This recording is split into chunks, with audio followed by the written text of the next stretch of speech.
Hello everyone, welcome my YouTube channel. दोस्तों, इस video में हम डिस्कस करेंगे UP triple S C PET का प्रैक्टिस पेपर नंबर 2।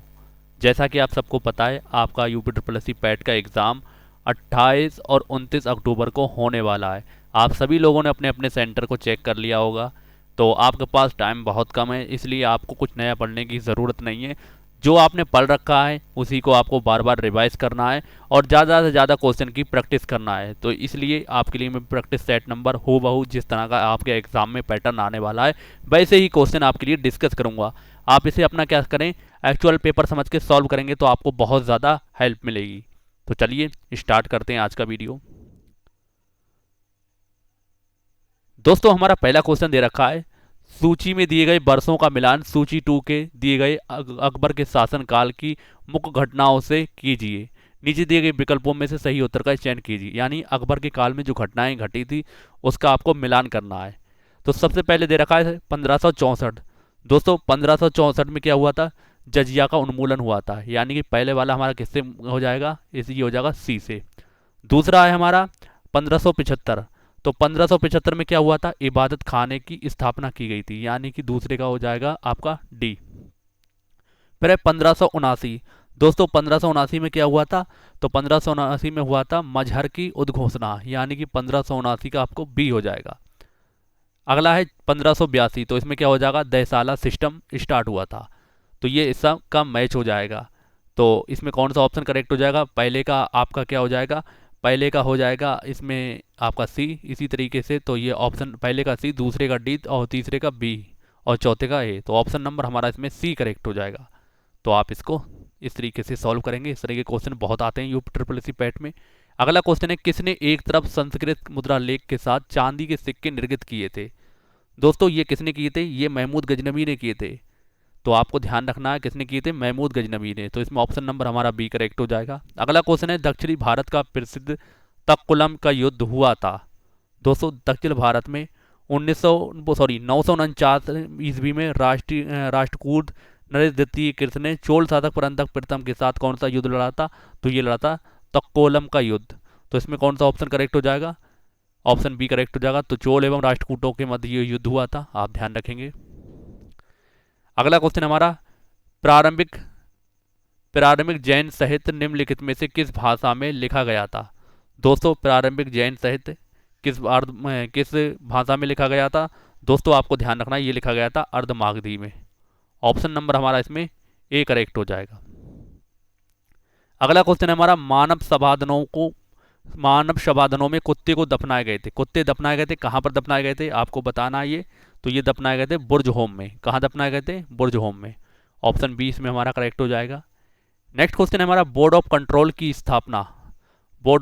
की स्थापना किस अधिनियम नियम के अंतर्गत की गई थी? दोस्तों, बोर्ड ऑफ कंट्रोल की जो स्थापना पिट्स इंडिया एक्ट 1784 के अंतर्गत की गई थी। तो इसमें ऑप्शन नंबर डी हमारा करेक्ट हो जाएगा। तो आपको ध्यान रखना है, 6 सदस्यीय बोर्ड का मुख्य उद्देश्य कंपनी के व्यापारिक मामलों को छोड़कर असैनिक, सैनिक और राज्य संबंधी मामलों को देखना था। तो आप इसके बारे में ये पॉइंट भी ध्यान रखेंगे। अगला क्वेश्चन हमारा, आचार्य विनोबा भावे किस आंदोलन में भाग लेने के लिए प्रथम बार गिरफ्तार हुए थे?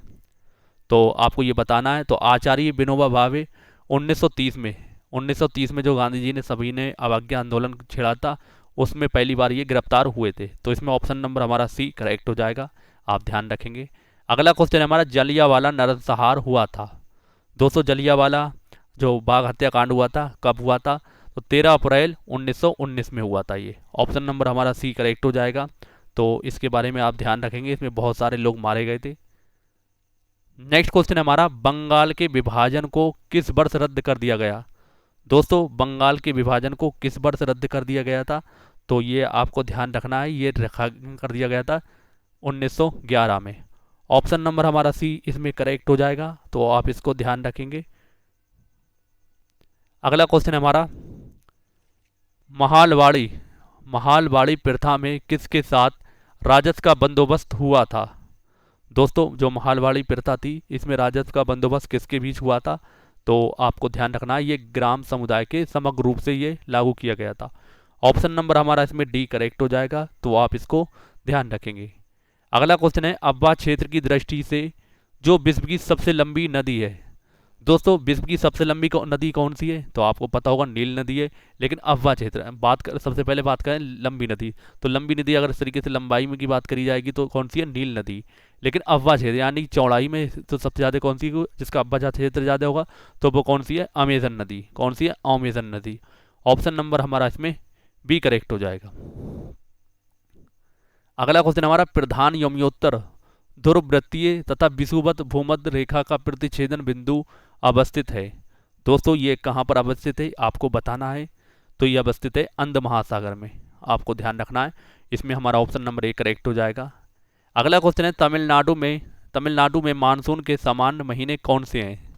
दोस्तों तमिलनाडु में जो मानसून के सामान्य महीने हैं आपको ध्यान रखना है ये कौन से हैं?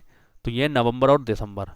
ऑप्शन नंबर हमारा इसमें डी करेक्ट हो जाएगा। आप इसको ध्यान रखेंगे। इसी को हम लौटता हुआ मानसून भी कहते हैं और ये बंगाल की खाड़ी से उठता है। इस चीज़ को भी आप ध्यान रखेंगे। अगला क्वेश्चन हमारा निम्नलिखित राज्यों में से कौन से उत्तर प्रदेश की सीमावर्ती हैं? तो उत्तर प्रदेश की सीमावर्ती जैसे कि उत्तर प्रदेश का इस तरह का कुछ मैप होता है, अगर मैं बना पाऊँ तो उस उत्तर प्रदेश का ये मैप है। तो ये चीज़ आप ध्यान रखेंगे। पंजाब लगभग उत्तर प्रदेश के यहाँ पड़ेगा, तो ये तो नहीं होगा। राजस्थान बिल्कुल है। राजस्थान का इस तरीके से मथुरा और आगरा उत्तर प्रदेश से टच होते हैं। राजस्थान से उत्तर प्रदेश के ज़िले, तो राजस्थान हो जाएगा। झारखंड भी है, छत्तीसगढ़ भी है, पंजाब नहीं है। बाकी तो इसमें कौन सा ऑप्शन करेक्ट हो जाएगा? दो तीन चार, तो किसमें ऑप्शन नंबर इसमें बी करेक्ट हो जाएगा। तो आप इसको ध्यान रखेंगे। अगला क्वेश्चन है वर्ष 2001 से 2011 की अवधि में उत्तर प्रदेश की दशकीय जनसंख्या वृद्धि दर रही है। फ्रेंड्स कितनी रही है आपको ध्यान रखना है। ये रही है 17.7%। तो 17%, सॉरी इसमें 17% जो जनसंख्या वृद्धि है प्रतिशत था ये, तो इसमें कितनी रही है? ये रही है 20.9%। ऑप्शन इसमें हमारा बी करेक्ट होगा, तो आप इसको ध्यान रखेंगे। नेक्स्ट हमारा विशेष आर्थिक क्षेत्र, इसे हम बोलते हैं शॉर्ट में SEZ यानी स्पेशल इकोनॉमिक जोन सेज नीति घोषित की गई थी। दोस्तों ये कब घोषित की गई थी? तो आप इसको ध्यान रखेंगे। ये की गई थी अप्रैल 2000 में। ऑप्शन नंबर हमारा इसमें ए करेक्ट हो जाएगा। नेक्स्ट क्वेश्चन हमारा अदृश्य निर्यात, जैसे हम बोलते हैं इनविजिबल एक्सपोर्ट, का अर्थ होता है। दोस्तों इसका अर्थ क्या होता है? तो सेवाओं का निर्यात क्या कहलाता है? अदृश्य निर्यात या सेवाओं का निर्यात। ऑप्शन नंबर हमारा इसमें ए करेक्ट हो जाएगा। अगला क्वेश्चन है हमारा खादी ग्रामोद्योग आयोग की स्थापना किस पंचवर्षीय योजना काल में की गई थी? दोस्तों खादी ग्रामोद्योग जो किस पंचवर्षीय योजना में की गई थी इसकी स्थापना? तो सबसे पहले आपको ध्यान रखना है इसकी जो खादी ग्रामोद्योग की आयोग की स्थापना की गई थी कब की गई थी? तो की गई थी ये 1956 में। तो इस टाइम कौन सी योजना चल रही थी? तो इस टाइम चल रही थी दूसरी पंचवर्षीय योजना। तो ये चीज़ आप ध्यान रखेंगे। इसमें कौन सा ऑप्शन करेक्ट हो जाएगा? तो इसमें हमारा ऑप्शन नंबर सी करेक्ट हो जाएगा, दूसरी योजना। अगला क्वेश्चन हमारा गिल्ट एड बाजार किससे संबंधित है? दोस्तों ये किससे संबंधित है? तो आप ध्यान रखेंगे सरकारी प्रतिभूतियों के व्यापार से। तो इसमें ऑप्शन सी हमारा करेक्ट हो जाएगा। अगला क्वेश्चन देखते हैं भारत सरकार के नीति यानी नीति आयोग है जो नीति आयोग जो आर्थिक नीति निर्धारक का चिंतन समूह या थिंक टैंक है में नीति का पूर्ण रूप यानी नीति की जो फुल फॉर्म होती है क्या होती है? दोस्तों इसकी फुल फॉर्म आप ध्यान रखें। बहुत सारे एग्जाम से ये क्वेश्चन पूछा गया है और आगे भी पूछ सकते हैं, तो ध्यान रखना। ये होती है national institution for transforming India, Hindi में बोलते हैं राष्ट्रीय भारत परिवर्तन संस्थान। ऑप्शन नंबर हमारा इसमें बी करेक्ट हो जाएगा। तो आप इसके बारे में ये चीज़ ध्यान रखेंगे। अगला क्वेश्चन है क्वेश्चन नंबर 21। सही उत्तर का आपका चयन करना है। तो इसमें बहुत सारे ऑप्शन दे रखे हैं। सबसे पहली चीज़ दे रखी है सभी व्यक्ति पंचायती राज के सदस्य बन सकते हैं, ये दे रखा है। नेक्स्ट आपको दे रखा है वो व्यक्ति जो विधानसभा का सदस्य होने की योग्यता न रखता वो पंचायती राज का सदस्य बन सकता है। 25 वर्ष की आयु वाले व्यक्ति पंचायती राज की सदस्यता के लिए हार हैं। तो इसमें वो ये ऑप्शन डी करेक्ट होगा। वे सभी लोग जो 21 वर्ष की आयु पूरी कर चुके हैं तथा राज्य विधानसभा के सदस्य चुने जाने की योग्यता रखते हैं, पंचायती राज्य की अर्हता के लिए योग्य हैं। यानी कह सकते हैं इस तरह का भी ऑप्शन इसमें दे सकते थे, ऑल अबव, यानी ऑप्शन डी इसमें हमारा करेक्ट हो जाता। नेक्स्ट क्वेश्चन है बहुत फेमस क्वेश्चन, कोई विधेयक धन विधेयक है या नहीं, इसका फैसला कौन करता है? तो बहुत सारे आप इसमें ऑप्शन दे रखे हैं। तो इसका फैसला कौन करता है आपको बताना है। एक सेकेंड।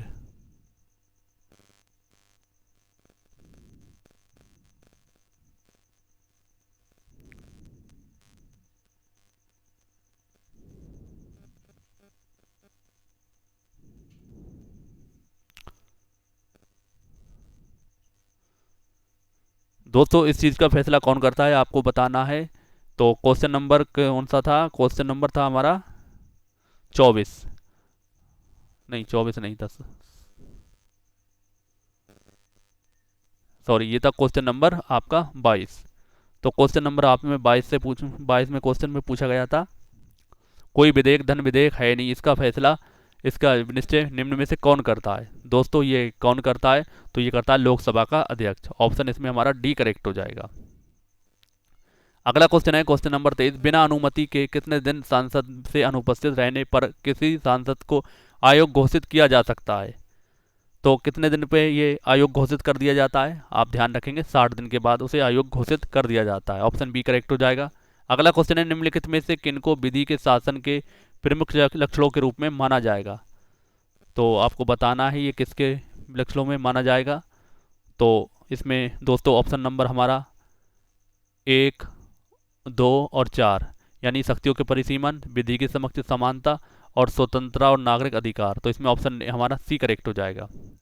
अगला क्वेश्चन है भारतीय संविधान इनमें से किसका सर्वाधिक ऋणी है, यानी सबसे ज़्यादा जो संविधान का लिया गया है, संविधान का आपको पता है अलग अलग जगह से अडोप्ट किया गया है, तो पूछा गया सबसे ज़्यादा ऋणी यानी सबसे ज़्यादा किससे लिया गया है। दोस्तों सबसे ज़्यादा किससे लिया गया है, तो आप ध्यान रखेंगे भारत शासन अधिनियम 1935 से सबसे ज़्यादा संविधान लिया गया है। तो ऑप्शन इसमें हमारा सी करेक्ट हो जाएगा। नेक्स्ट क्वेश्चन हमारा रक्त होता है, रक्त क्या होता है आपको बताना है। फ्रेंड्स रक्त क्या होता है, एक संयोजी ऊतक होता है। ऑप्शन नंबर हमारा इसमें ए करेक्ट हो जाएगा। अगला क्वेश्चन है हमारा निम्नलिखित जंतुओं में से किसमें 3 प्रकोष्ठ वाला हृदय होता है। दोस्तों ये किसके अंदर होता है, तो ये होता है मेढक के अंदर, इसलिए हमारा ऑप्शन नंबर डी बिल्कुल करेक्ट हो जाएगा। दोस्तों भारी जल यानी इसका फॉर्मूला क्या होता है भारी जल का, तो ये होता है D2O। D2O तो भारी जल एक क्या होता है आपको बताना है। भारी जल होता है एक मंदक के रूप में यूज़ होता है। ऑप्शन नंबर हमारा इसमें बी करेक्ट हो जाएगा। दोस्तों आप इसको ध्यान रखेंगे, मंदक के रूप में ये यूज़ होता है। अगला क्वेश्चन है हमारा घरेलू बिजली के तार आधार रूप से कैसे हैं। दोस्तों ये कैसे हैं आपको बताना है। तो ये होते हैं समांतर संयोजन में। समांतर संयोजन इस तरीके का होता है, ये समांतर संयोजन होता है। तो हमारे जो घरेलू होती है लाइन कैसी होती है, समांतर क्रम में। ऑप्शन नंबर हमारा इसमें बी करेक्ट हो जाएगा। अगला क्वेश्चन है डेसिबल किसे नापने के लिए प्रयोग में लाया जाता है। दोस्तों डेसिबल किसे नापने के लिए प्रयोग में लाया जाता है, दोस्तों आप ध्यान रखेंगे तो ये किसमें ध्वनि की यूज़ में ये लाया जाता है, यानी वातावरण में ध्वनि के। ऑप्शन नंबर हमारा इसमें सी बिल्कुल करेक्ट हो जाएगा, तो आप इसको ध्यान रखेंगे। अगला क्वेश्चन मैथ से स्टार्ट हो जाता है आपका। तो निम्नलिखित में से सबसे बड़ी भिन्न ज्ञात कीजिए। दोस्तों अगर आपको मैथ आता है बहुत अच्छी तरीके से तो आप इसको बहुत आसानी से कर पाएंगे, और अगर आपको बहुत बेसिक मैथ आता है, बहुत ज़्यादा नहीं आता, तो आप किस तरह से ऐसे क्वेश्चन को करेंगे। सबसे पहले 5/6 दे रखा है, जब 6 को हम 5/6 दे रखा है इस तरीके से, और 6/11 दे रखा है, पहले आप इन दोनों की तुलना कर रहे हैं तो इस तरीके से करेंगे। 11 पंजे 55, 6 चंग 66, यानी कि हमारा ये 6/11 वाला बड़ा हो गया, इसलिए ये तो हमारा नहीं हो सकता क्योंकि हमसे सबसे बड़ा पूछा गया। अब आपके सामने 6/11 और 2/3 इन दोनों में आपको तुलना करना है, तो ये हो जाता है आपका 2 छंग 12, 11 दूनी 22। अब आपका कौन सा बड़ा हो गया, 2/3 बड़ा हो गया, यानी कि ये वाला भी अब हमारा नहीं होगा। अब आपके सामने है 2/3 और 8/9। अब 9 दूनी 18 और 8 तियाँ 24। अब इसलिए हमारा ये वाला नहीं होगा, ये या तो ये दो रह गए आपके। तो 8/9 दे रखा है, 6/7 दे रखा है, इसकी तिरछी गुणा करी, ये 7 8 56 आ गया, और ये 9 6 6 54 आ गया। अब कौन सा बड़ा हो गया, अब हमारा ये वाला बड़ा हो गया, यानी 8/9 हमारा बिल्कुल सही हो जाएगा। तो इसमें ऑप्शन नंबर हमारा बी करेक्ट हो जाएगा। तो ये तरीका मैंने उन्हें बताया जिन्हें बहुत ज़्यादा मैथ नहीं आता है, तो इस तरीके से कर सकते हैं। बाकी जिन्हें आता है वो आसानी से इस क्वेश्चन का आंसर दे सकते हैं। अगला क्वेश्चन दे रखा है, यदि किसी संख्या का 1/7 संख्या से घटाया जाता है तो वही परिणाम संख्या से 30 कम होता है तो संख्या ज्ञात कीजिए। अब इन्होंने क्या दे रखा है, वैसे ये बहुत लंबा मेथड होता है, लेकिन अगर क्वेश्चन को समझ लेंगे तो एक लाइन में इसका आंसर आ सकता है। यदि किसी संख्या का 1/7, यानी अगर किसी संख्या का 1/7 हम घटा दें तो 30 घट रहा है, यानी कि 1/7 किसके बराबर है, 30 के बराबर है। अब उस संख्या को आप देख लें, 7 से डिवाइड करके जो 30 के बराबर अगर आ रही है तो वही हो जाएगा इसका आंसर। ये वाला 7 से कटेगा नहीं, ये वाला भी नहीं कटेगा, ये दोनों कटेंगे तो ये काटेंगे तो ये 20 आ जाएगी, और ये काटेंगे कितना आ जाएगा, 30 आ जाएगा। इसलिए ऑप्शन डी हमारा बिल्कुल करेक्ट हो जाएगा। अगला क्वेश्चन दे रखा है, यदि ये इस तरीके से दे रखा है रूट में, आप सबको पता है 169 13 का होता है, तो इसको हम रूट हटा के लिख देंगे तो 169 और 1 2 3 4 जीरो, 4 जीरो इस तरीके से लिख देंगे, और ये हमारा 1.3। जब इस पे से रूट हटाएंगे ये 13 आ जाएगा, और नीचे कितना आ जाएगा, 10 आ जाएगा, और ये x 1.3, तो इसमें ये बिल्कुल सही हो जाएगा। सॉरी, यहाँ 2 जीरो आएंगे। अब 13 से ये 13 कट जाएगा, और 1 दशमलव इससे चला जाएगा, तो x बराबर कितना आ जाएगा, 10 आ जाएगा। तो इसमें कौन सा ऑप्शन करेक्ट हो जाएगा, ऑप्शन ए करेक्ट हो जाएगा। अगला क्वेश्चन दे रखा है, 5 क्रमागत सम संख्याओं का औसत 40 है, तो इन संख्याओं में सबसे छोटी संख्या का मान ज्ञात कीजिए। तो 5 क्रमागत सम संख्याओं का औसत आपसे पूछा है, 5 का पूछा है, तो 5 क्या है, ऑड नंबर है, इसलिए हमारा औसत जो 40 है वही इसका क्या होगा, बीच की संख्या होगी। इसमें से आप 2 कम करेंगे ये 38 हो जाएगा, और फिर और कम करेंगे ये 36 हो जाएगा, इसलिए हमारा ऑप्शन नंबर बी करेक्ट हो जाएगा। तो इस तरीके के क्वेश्चन को बहुत आसानी से इस तरीके से कर सकते हैं। अगला क्वेश्चन दे रखा है, एक गांव में 200 व्यक्तियों में से 111 साक्षर हैं, गांव में अशिक्षित लोगों की प्रतिशत ज्ञात करें। यानी टोटल कितने, 200 हैं, और ये कितने, 89 हैं, जो बाकी मतलब जो पढ़े लिखे नहीं है। जब इसका परसेंट हम निकालेंगे लगभग कितना आ जाएगा, भाग करके आप देख लेंगे। इसी तरीके के क्वेश्चन आना है। बाकी मैं आपको मैथ नहीं सिखा रहा हूँ, बाकी प्रैक्टिस पेपर करा रहा हूँ, तो आप ध्यान रखेंगे। तो इसका ऑप्शन हमारा बी करेक्ट हो जाएगा, 44.5% आ जाएगा। यहाँ से आपका हिंदी का पोर्शन स्टार्ट हो जाता है। तो कामायनी के रचनाकार हैं कौन, जयशंकर प्रसाद हैं, ऑप्शन ए करेक्ट हो जाएगा। अगला क्वेश्चन है, दूध का धुला होना मुहावरे का अर्थ होता है, तो क्या होना है, बिल्कुल निर्दोष होना, ऑप्शन ए करेक्ट हो जाएगा। अगला क्वेश्चन है, हिंदी वर्तनी के आधार पर सही वाक्य का चयन करें, तो इनमें सही वाक्य कौन सा है, तुम इसका दाम देते जाओ, ऑप्शन बी बिल्कुल करेक्ट हो जाएगा। अगला क्वेश्चन है, कौन सा जोड़ समरूपी भिन्नार्थक है। दोस्तों कौन सा है, इनमें इजी बता सकते हैं, अवधि और अवधि, अवधि और अवधि। अवधि क्या भाषा है, अवधि क्या है, एक पद है, तो इसका मतलब होता है पद, और ये क्या है, भाषा, आप ध्यान रखेंगे। यहाँ से दोस्तों इंग्लिश का पोर्शन स्टार्ट हो जाता है। तो आपसे पूछा गया है व्हाट, पहले आप पैसेज को पढ़ेंगे, पैसेज एक बार आपको दिखा देता हूँ, पैसेज का आप स्क्रीनशॉट ले सकते हैं, ये आपका पैसेज है, और यहाँ से आपका पहला क्वेश्चन है। तो आप पहला क्वेश्चन दे रखा है, what did the pre historic man look like. दोस्तों जो पैसेज अगर आपको सॉल्व नहीं कर मिल रहा है तो मैंने इसके लिए एक ट्रिक की वीडियो बना दी है, उस वीडियो को आप देख सकते हैं। अगर आपका पैसेज में कोई भी क्वेश्चन आएगा तो उस ट्रिक से आप आसानी से कर पाएंगे, कोई भी क्वेश्चन गलत नहीं होगा। उस वीडियो का लिंक आपको डिस्क्रिप्शन बॉक्स में मिल जाएगा, आई बटन में भी इसका लिंक मिल जाएगा। तो इसमें 41 में कौन सा ऑप्शन करेक्ट हो जाएगा, 41 में दोस्तों ऑप्शन नंबर हमारा भी करेक्ट हो जाएगा, he looked like an app. अगला क्वेश्चन दे रखा है, point out the portion having mistake, यानी किसमें, जो आपका एरर वाला क्वेश्चन दे रखा है, द पुअर्स और always help by them who और काइंड एंड जीनरस। तो इसमें कौन सा, तो इसमें जो द पुअर्स दे रखा है इसमें क्या एस नहीं लगेगा, इसलिए ऑप्शन हमारा ए बिल्कुल सही है, इसमें ए पहला ही पार्ट गलत है। अगला क्वेश्चन है, I gave him a punch on के बाद आपको बताना है कौन सा ये आर्टिकल भरा जाएगा। तो इसमें दोस्तों कौन सा आ जाएगा, द नोज बिल्कुल सही हो जाएगा, द आ जाएगा आपका। आगे दे रखा है question number 44, point out the correct direct speech for the following. इसमें आपको डायरेक्ट स्पीच दे रखी है, इनडायरेक्ट में आपको इनडायरेक्ट दे रखा है, डायरेक्ट में आपको चेंज करना है। तो I ask why he was looking through the keyhole. तो इसमें कौन सा ऑप्शन करेक्ट हो जाएगा, इसमें ऑप्शन सी बिल्कुल सही हो जाएगा, why are the looking through the keyhole I side, option number C correct हो जाएगा। नेक्स्ट आपको दे रखा है, out of the 4 alternative suggest select one which best express same sentence active passive. तो एक्टिव पैसिव वॉइस से भी दे रखा है इन्होंने, she took the dog for a walk. तो अगर आपने पढ़ रखा होगा हाई स्कूल में तो इसका आंसर आप आसानी से कर सकते हैं, इजी होता है। तो ये इसमें ऑप्शन ए करेक्ट हो जाएगा, the dog was taken for a walk by her. यहाँ से दोस्तों आपकी रीजनिंग स्टार्ट हो जाती है। तो यहाँ लिखा है, यदि किसी कूट भाषा में लिक्विड को इस तरीके से कोड करा जाता है तो उसी कूट भाषा में आपको स्पेस किस प्रकार लिखा जाएगा। तो पहले आप क्वेश्चन को खुद से ट्राई करके देखें, इसलिए मैं आपको इसका डायरेक्ट आंसर बता देता हूँ। तो इसमें ऑप्शन बी बिल्कुल करेक्ट हो जाएगा। अगला क्वेश्चन रीजनिंग का है, एजाज का जन्म 5 जनवरी 2015 को हुआ, जबकि फैज़ का जन्म 553 दिनों के बाद हुआ। फैज़ का जन्म किस तारीख में हुआ था। तो सबसे पहले आपको 365 दिन हैं, 365 दिन तक आगे जाना है, जो 5 जनवरी 2016 तक पहुंच जाएगा। उसके बाद बाकी जितने दिन बचेंगे उनके महीने उस हिसाब से महीनों के दिन जोड़ लेंगे, और जितने दिन रह गए वहाँ तक आपको जाना है। जितनी डेट आएगी उसी हिसाब से आपको इसके लिए टिक कर देना है। तो इसमें कौन सा ऑप्शन करेक्ट हो जाएगा, ऑप्शन नंबर हमारा ए करेक्ट हो जाएगा, 11 जुलाई 2016। अगला क्वेश्चन दे रखा है, उपरोक्त ये श्रृंखला दे रखी है, तो उपरोक्त श्रृंखला में बाईं ओर से 15वें पद के दाईं ओर का छठा पद। तो एक और बाईं 15 प्लस 6 प्लस 21, तो आपको 21वां आपको पद बताना है, क्योंकि 15वां पद आपका यहाँ होगा, उसका दाईं किधर होगा, इधर। तो 21वां पद आप देख लेंगे गिन के, उसी हिसाब से इसका आंसर दे सकते हैं।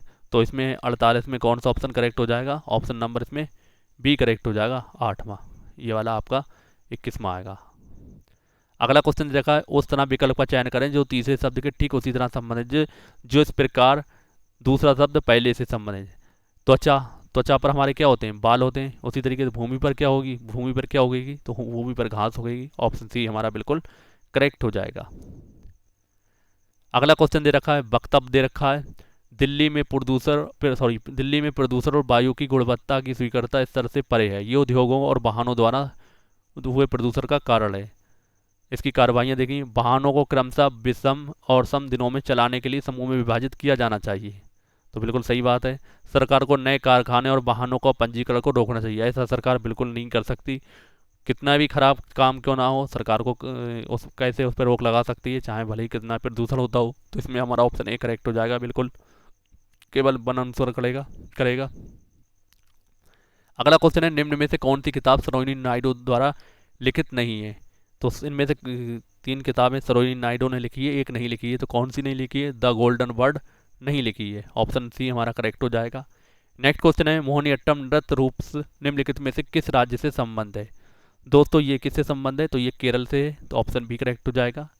अगला क्वेश्चन है, निम्नलिखित में से कौन सी ग्रीन हाउस गैस नहीं है। तो नाइट्रोजन नहीं है, एनो होती है, ये चीज़ आप ध्यान रखेंगे। बाकी मीथेन, जलपात, कार्बन डाइऑक्साइड भी होती है। अगला क्वेश्चन है, परितंत्र के 2 मूल घटक हैं। तो परितंत्र के 2 मूल घटक कौन से हैं, आप ध्यान रखेंगे, ये हैं जीवीए और अजीवीए, ऑप्शन बी करेक्ट हो जाएगा। अगला क्वेश्चन है, पोर्ट ब्लेयर की राजधानी है। पोर्ट ब्लेयर किसकी राजधानी है, अंडमान और निकोबार द्वीप समूह की। ऑप्शन नंबर हमारा इसमें ए करेक्ट हो जाएगा। तो सबको सारे राज्यों की और देशों की राजधानी आपको पढ़ के जाना है, ये इस तरह के क्वेश्चन बहुत आते हैं। अगला क्वेश्चन है, निम्नलिखित में से कौन सी भूमि किसी भी देश की स्वामित्व में नहीं है। दोस्तों कौन सी नहीं है, आपको ध्यान रखना है, ये नहीं है अंटार्कटिका, ऑप्शन बी हमारा बिल्कुल करेक्ट हो जाएगा। अगला क्वेश्चन है, राष्ट्रपति द्वारा राज्यसभा में कितने सदस्यों को नामित किया जा सकता है। दोस्तों कितनों को किया जा सकता है, तो ये किया जा सकता है 12 को, ऑप्शन नंबर हमारा इसमें सी करेक्ट हो जाएगा। अगला क्वेश्चन है, मंदिर एलोरा महाराष्ट्र में स्थित एक प्राचीन हिंदू मंदिर है जो चट्टानों को काटकर बनाए गए सबसे बड़े मंदिरों में से एक है। तो ये कौन सा है, तो आप ध्यान रखेंगे, ये है कैलाश मंदिर, ऑप्शन डी करेक्ट हो जाएगा। अगला क्वेश्चन है, किस राज्य केंद्र शासित राज्य की पंचायत देश की पहली कार्बन न्यूट्रल पंचायत बनी है। दोस्तों ये कौन सी बनी है, तो आपको ध्यान रखना है, ये बनी है जम्मू कश्मीर की। तो ये करंट अफेयर से भी क्वेश्चन मान सकते हैं, ऑप्शन डी करेक्ट हो जाएगा। अगला है, बागशीर क्या है। दोस्तों बागशीर क्या है, बागशीर एक पनडुब्बी है, ऑप्शन ए करेक्ट हो जाएगा। अगला क्वेश्चन है हमारा, किस विश्वविद्यालय में डॉक्टर अंबेडकर उत्कृष्टता केंद्र योजना का शुभारंभ किया गया है। तो ये भी करंट अफेयर से क्वेश्चन है, पिछले जो 2022 के का ये पेपर आपको करा रहा हूँ। तो इसमें बनारस हिंदू विश्वविद्यालय ध्यान रख सकते हैं, हो सकता है आपको स्टैटिक जीके के रूप में इस तरह का क्वेश्चन मिल जाए। अगला क्वेश्चन है, उत्तर प्रदेश के किस जिले में देश का पहला अमृत सरोवर स्थापित किया गया था। तो ये किया गया था रामपुर में किया गया था, ऑप्शन बी करेक्ट हो जाएगा। नेक्स्ट है, सीमा दर्शन परियोजना के हिस्से के रूप में 10 अप्रैल 2022 को गुजरात में किस स्थान पर भारत पाकिस्तान सीमा दर्शन स्थल का लोकार्पण किया गया। तो ये कहाँ पर किया गया था, आप ध्यान रखेंगे, नडावेट में। अप्रैल 2022 में यूनेस्को वर्ल्ड ऑफ कैपिटल किसे नामित किया गया था, तो ये किया गया था ग्वालज्वारा को। तो ये करंट अफेयर के क्वेश्चन थोड़े स्किप कर देते हैं।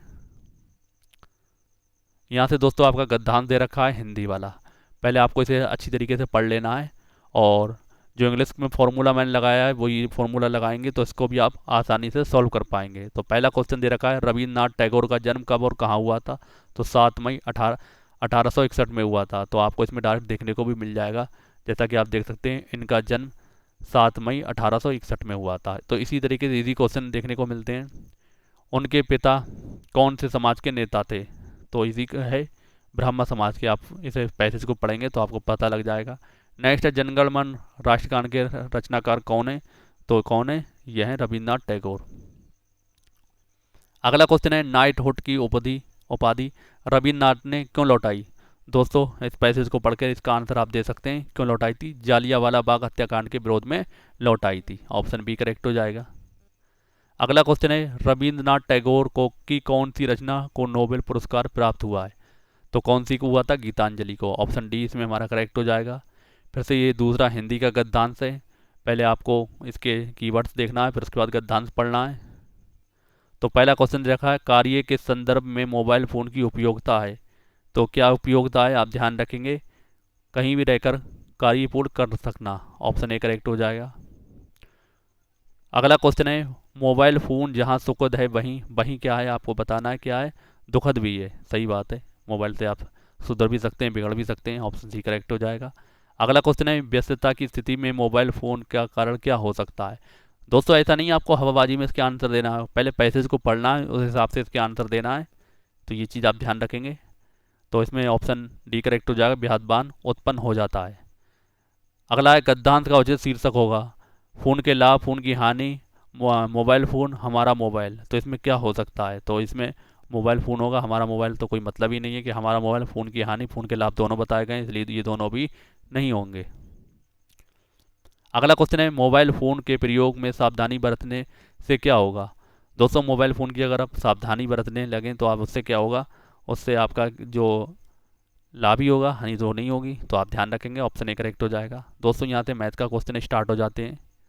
तो इसमें जो आपको दे रखा है, नीचे दी गई तालिका में 4 भारतीय बल्लेबाज द्वारा किसी खास वर्ष में T20 मैचों में बनाए गए अर्धशतकों में 50 यानी 50 और 100 संख्या को दर्शाती है। तब आपको इन क्वेश्चन के आंसर देना है। तो शिखर द्वारा बनाए गए प्रति मैच का औसत रन, रोहित द्वारा बनाए गए प्रति मैच के औसत रन का अंतर आपको बताना है। तो रोहित कितने, रोहित ये हैं, रोहित ने कितने रन बनाए, 840 बनाए। इनका एवरेज निकालेंगे तो क्या करेंगे, इसमें से ये भाग कर देंगे, तो ये कितना आ जाएगा, ये आ जाएगा 42। इसी तरीके से किसने बनाए, शिखर ने कितने बनाए, ये बनाए 1050/25। तो ये आपका आ जाएगा 21 और ये 5, तो ये आ जाएगा आपका 42। तो इसका आंसर कौन सा आ जाएगा, 42 दोनों को बराबर आ रहा है, इसलिए ऑप्शन सी हमारा बिल्कुल करेक्ट हो जाएगा। तो ये चीज़ इस तरीके से करना है इन क्वेश्चन को। अगला है, सभी चारों बल्लेबाजों द्वारा बनाए गए रनों की कुल संख्या, इनको आपको डायरेक्ट जोड़ देना है, इसका आंसर आसानी से आप दे पाएंगे। तो इसका कितना आ जाएगा, 3240। अगला क्वेश्चन है, सभी चारों बल्लेबाजों द्वारा बनाए गए कुल रनों का औसत क्या है। तो सबसे पहले आपको सब रन जोड़ना है, और जितने मैच हैं ये इनसे क्या कर देना है, भाग करना। जैसे 3240 आए थे, अब जितने मैच हैं उस मैच को जोड़ के और क्या करेंगे, भाग कर देंगे, तभी इसका आंसर निकल आएगा। इसका आंसर कितना आ जाएगा, इसका आंसर आएगा 810। अगला क्वेश्चन है, विराट द्वारा 16 मैचों में बनाए गए रन शिखर द्वारा 25 मैचों में बनाए गए रनों से कितने कम हैं। तो विराट ने कितने रन बनाए, पहले आप विराट के रन देख लें, कितने 900 हैं, और किसने, शिखर ने कितने बनाए, 1050। तो कितने कम हो जाते हैं, ये 150 कम हो जाते हैं। तो 150 इसका आंसर हो जाएगा करेक्ट, ऑप्शन बी करेक्ट हो जाएगा।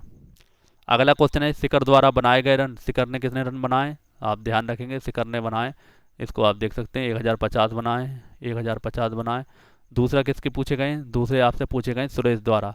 तो सुरेश ने जितने रन बना क्या है उसका निकालना है, अनुपात निकालना है। सुरेश ने कितने बनाए, 450। क्या करेंगे, 100 उड़ा देंगे, ये आ जाएगा आपका 21 और ये आ जाएगा आपका 9। तो ये आ जाएगा फिर 3 से काटेंगे, 3 तिया 9, 3 सत्ते के 7:3 आ जाएगा। 7 इसमें आपका आंसर हो जाएगा। तो ऑप्शन इसमें हमारा डी करेक्ट हो जाएगा। दोस्तों मैथ के पोर्शन को छोड़ देता हूँ मैं, मैथ का पोर्शन आप कर ही रहे होंगे प्रैक्टिस, बाकी जो मैंने इंपॉर्टेंट क्वेश्चन थे आपके कराई दिए हैं। तो उम्मीद है वीडियो आपको पसंद ज़रूर आई होगी, पसंद आई है तो शेयर ज़रूर करें, और इसी तरह की वीडियो के लिए चैनल को सब्सक्राइब ज़रूर करें। दोस्तों मिलते हैं हम अगली वीडियो में, तब तक के लिए जय हिंद, जय भारत।